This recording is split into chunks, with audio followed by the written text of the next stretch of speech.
आजची कथा म्हणजे महर्षी याज्ञवल्क्य आणि मैत्रेयी यांचा संवाद.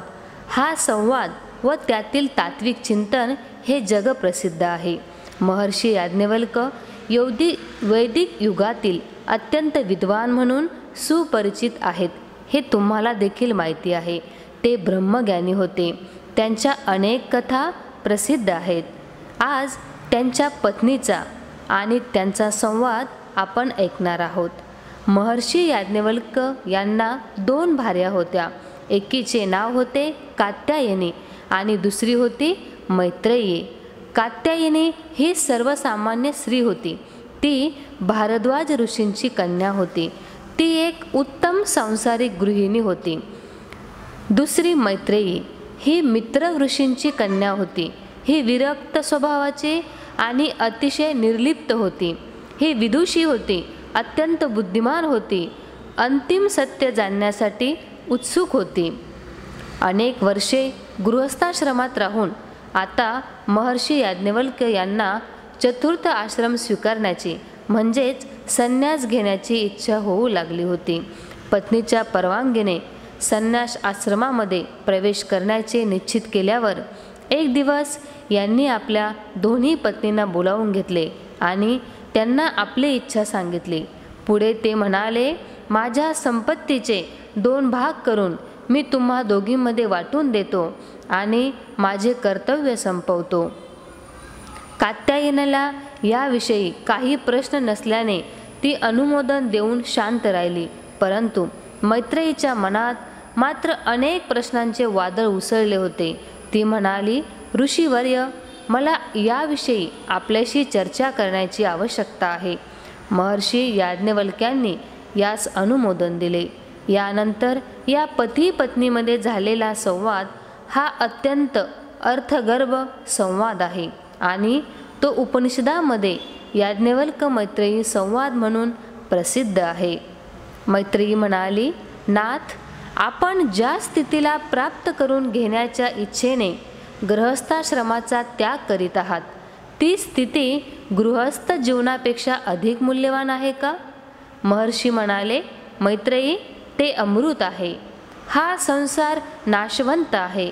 याचे सुख क्षणिक आहे, ते स्थायी आहे. मैत्रेयी म्हणाली, या संपूर्ण पृथ्वीची संपत्ती जर मला मिळाली तर त्याने मी अमृत होईन का? त्यावेळी महर्षी म्हणाले, नाही.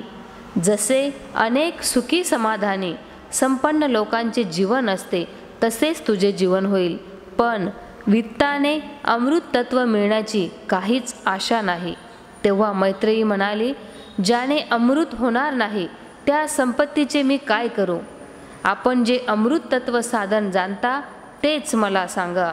याज्ञवल्क्य संतुष्ट होऊन मैत्रेयीला मोक्षाचे साधन सांगू लागले.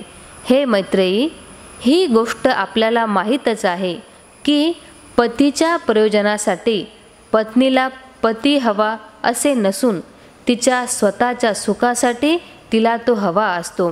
हीच गोष्ट पतीला पत्नीविषयी आणि दोघांना पुत्रासंबंधाने खरी असते.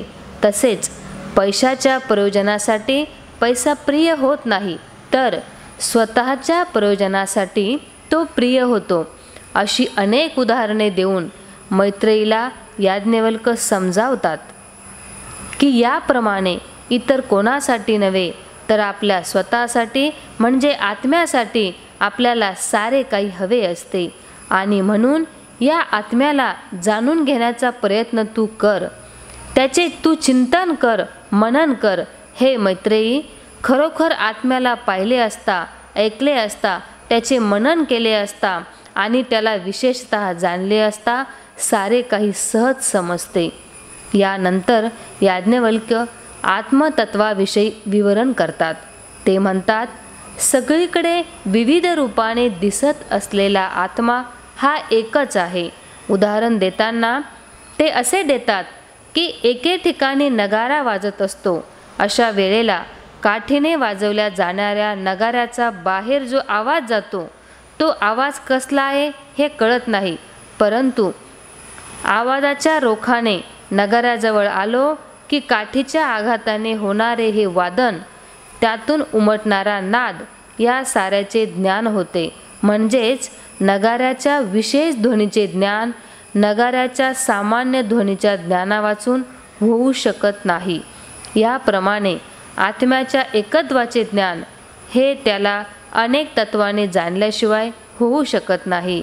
हे समजावून या एकत्वाला जाणून घेत अखेर त्यातच विलीन होऊन जा, असा उपदेश महर्षी करतात आणि अमृत तत्व म्हणजे दुसरे तिसरे काही नसून असे एकरूप होणे हेच आहे असेही समजावतात.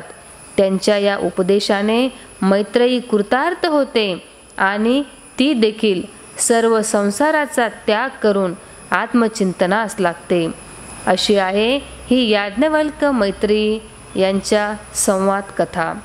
यातील तत्वज्ञान जाणून आपण सगळ्यांनीही लाभ करून घ्यावा अशी अपेक्षा. धन्यवाद.